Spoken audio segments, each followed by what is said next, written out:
हाय दोस्त, मैं रमन संघर्षी अपने YouTube चैनल पर आपका एक बार फिर स्वागत करता हूँ। आइए हम देख लेते हैं। आज बाल विकास में बालक के विकास की 3 अवस्थाएं मानी जाती हैं। सबसे पहली अवस्था आपका जो शैशवावस्था है।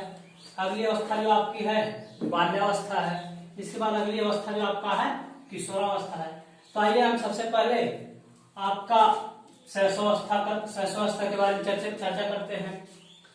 हमारे मनोवैज्ञानिकों ने यह माना है कि यह जो शैशवावस्था है यह जीवन की आधारशिला है।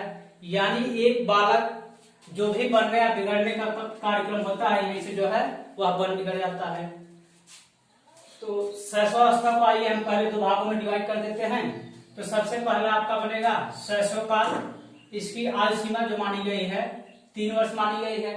इसके बाद आपका दूसरा है पूर्व बाल्यकाल। इसकी आयु सीमा जो मानी गई है 3 से 6 वर्ष मानी गई है। अब जो है हमारे जितने भी मनोवैज्ञानिक हैं विकास देखिए बालक का विकास जो है गर्भाकाल से ही प्रारंभ हो जाता है। तो सबसे पहले आइए देख लेते हैं शैशवकाल की जो परिभाषा है हमारे मनोवैज्ञानिकों ने दिया है। सबसे पहले उसको देख लेते हैं। तो आइए सबसे पहले देख लेते हैं एडलर के अनुसार। एडलर यह मानते हैं शैशवावस्था जीवन का पूरा क्रम निश्चित करता है। यानी कहने का मतलब यह है यह शैशवावस्था जो होता है जीवन का पूरा क्रम ही निश्चित कर देता है कि आपको क्या करना है या किस क्षेत्र में जाना है या क्या आपको बनना है। ये एडलर का मानना है। इसके बाद अगला जो है बेलेंटाइन मानती हैं यह शैशवावस्था का काल जो है यह जीवन का सबसे अनोखा काल होता है। यह बेलेंटाइन का मानना है। फिर आगे चलते हैं महान दार्शनिक रूसो का यह मानना है कि बालक के हाथ पैर और नेत्र उसके प्रारंभिक शिक्षक हैं। यानी बालक जो भी सीखता है जो भी कार्य करता है वह अपने पैर के माध्यम से अपने हाथ के माध्यम से और अपने नेत्रों के माध्यम से वह सीखता है। इसके बाद फिर अगला देख लेते हैं महान मनोवैज्ञानिक फ्रायड का यह मानना है कि मनुष्य को जो भी कुछ बनना होता है वह प्रारंभ के 4 से 5 वर्ष की अवस्था में ही बन जाता है। फिर देखिए आइए देख लेते हैं कि बालक का शैशवावस्था में शारीरिक विकास कैसे होता है। तो शारीरिक विकास जन्म के समय बालक की औसत लंबाई जो है 51 सेंटीमीटर होती है। यानी कभी कभी क्वेश्चन यह पूछता है कि जन्म के समय बालक की औसत लंबाई कितनी होती, तो 51 सेंटीमीटर होती है। और यह जो है यह औसत लंबाई जो है बालिकाओं से 1/2 भाग यानी बालिकाओं से आधा अधिक होती है बालकों की। यानी बालिकाओं की अपेक्षा जो होता है बालक की लंबाई जो है यानी आधा गुना अधिक होती है। इसके बाद देखिए प्रथम वर्ष में शिशु को औसत आयु मानी जाती है। प्रथम वर्ष में शिशु को औसत लंबाई जो है 73 सेंटीमीटर यह मनोवैज्ञानिकों ने माना है। नवजात शिशु यानी जब बच्चा जन्म लेता है तो उसका भार लगभग कितना माना गया है, तो 3 किलोग्राम माना गया है या 3 केजी माना गया है। इसके बाद फिर अगला देखते हैं जन्म के समय सिर की लंबाई। यानी जन्म के समय की सिर की लंबाई होती है पूरे शरीर की 1/4 होती है। यानी सिर की लंबाई जो होती है वह पूरे शरीर की 1/4 होती है। फिर अगला देखते हैं जन्म के समय शिशु के मस्तिष्क का भार। यही आपका इंपॉर्टेंट क्वेश्चन है। यही पूछता है कि जन्म के समय शिशु के मस्तिष्क का भार लगभग कितना होता है, तो 350 ग्राम होता है।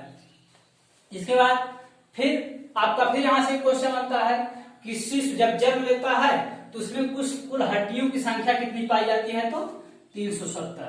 यानी बालक जब जन्म लेता है तब जो है हड्डियों की संख्या जो है 270 होती है।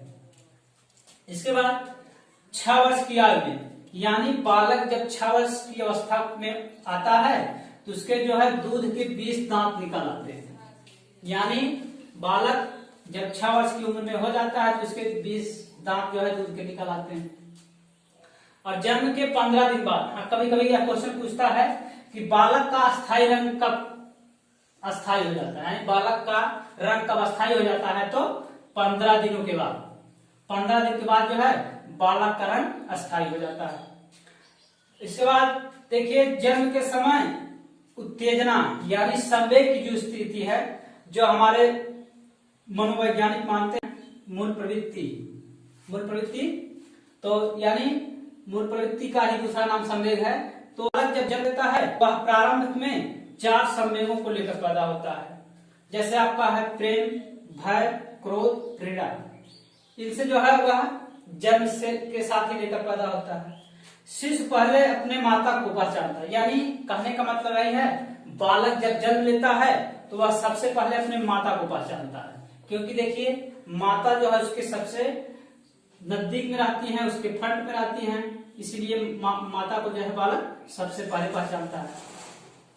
इसके बाद देखिए आपका एक क्वेश्चन यहाँ से पूछता है कि मातृ प्रेम यानी आपका बालकों की जो माता के प्रति प्रेम होता है वह किस ग्रंथ के माध्यम से होता है, तो ओडियस ग्रंथ होती है, इसी के माध्यम से जो है मातृ प्रेम पाया जाता है।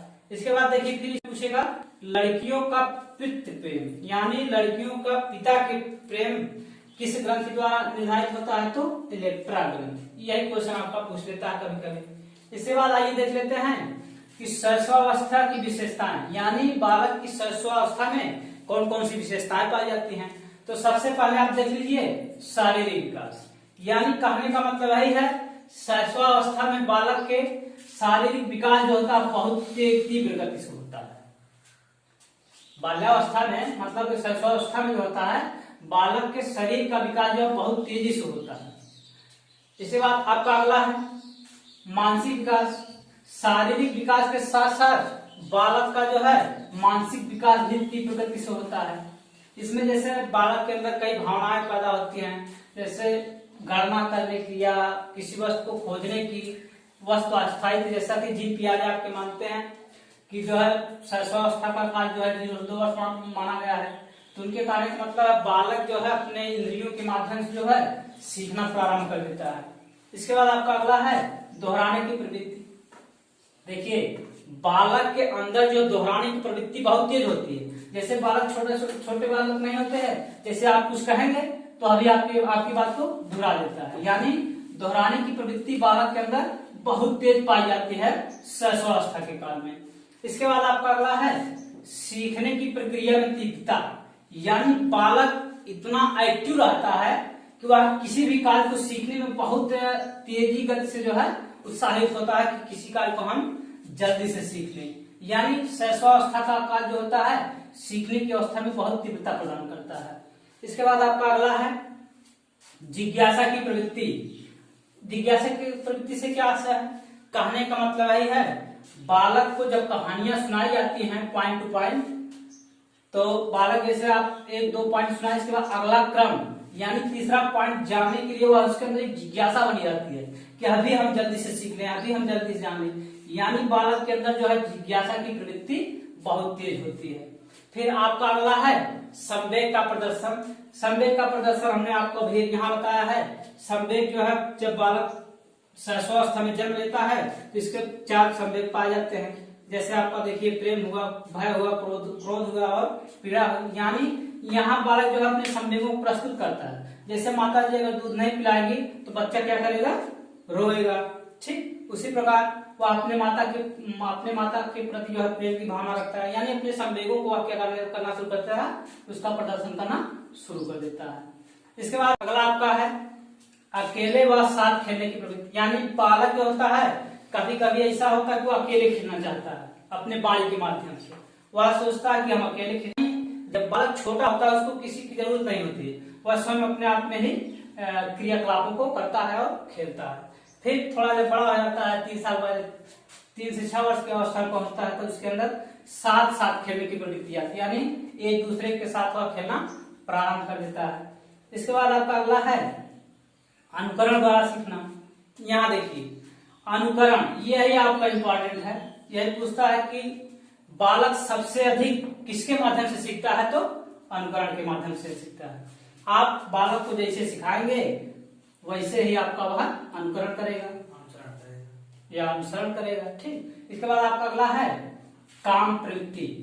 काम प्रवृत्ति का यहाँ से आशय लिया गया है बालक जैसे माता पिता बालक को चुंबन उम्बन नहीं करते हैं, तो ये सब जो भी प्रतिक्रियाएं होती है या काम प्रवृत्ति के अंतर्गत आती है। इसके बाद आपका अगला है दूसरे बालकों में रुचि, यानी यहाँ देखिए जैसे आपको यहाँ बताया ना कि अकेले या दूसरे बालकों के साथ खेलना, वैसे यहाँ होता है दूसरे बालकों में रुचि, यानी वह दूसरे बालकों के साथ रहना खेलना जो भी की प्रक्रियाएं करता है वह दूसरे में रुचि रखता है।